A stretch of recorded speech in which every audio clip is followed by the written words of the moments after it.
صح. بسم الله الرحمن الرحيم. اللهم صل على محمد وعلى آله وصحبه وسلم. waxaan rabnaa inaan halkan kula wadaagno bulshada Soomaaliyeed meel kasta ay joogaan. waxaan rabnaa inaan la wadaagno dhibaatooyinka ay sharoobadan leedahay. sharoobadan waxaa laga soo saaraa wadanka Kenya, baa soo saarta sida badanna wadamada hadda kala isticmaala waxa ugu badan Soomaaliya. u malaynaya wadan kale oo isticmaala inuu jiro. Soomaaliya isticmaasho sharoobadan waxaa loogu talagalay sida ku qoran in la siin karo 10 sano wixii ka yar, wixii ka weyn aan la siin karin. 10 sano wixii ka yar waa dadka inta badan caruurta aan dareemaha tooska lahayn weeye.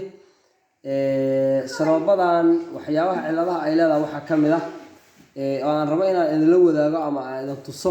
sharoobadan waxa ku jira dhalooyin baa ku jira loogu talagalay inay waxyeelayso mindhicirada caruurta yararka ee Soomaaliyeed.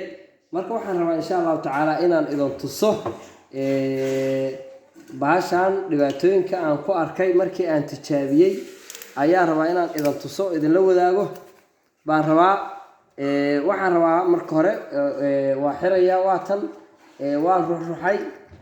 markaan ruuxay kadib waxaan ku shubayaa miirahan baan ku shubayaa shaygan ka hooseeya waa u jeedaan waa xeero. miirahaasaan ku shubay wataa miirahaasaan ku shubayaa waa kala dejinayaa.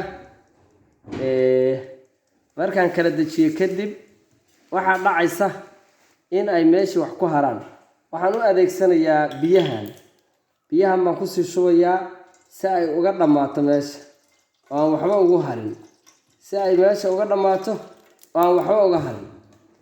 waxaan idin tusayaa marka insha Allah taala resultiga dhabta ah ee baashan xambaarsan tahay.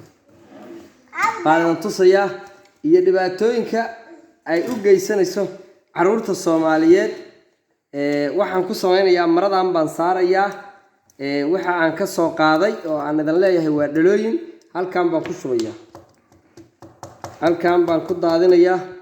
waad u jeedaan muslimka Ilaahayow waxaasoo dhalooyina waad aragtaan waa wada dhalo kulli waa dhalo.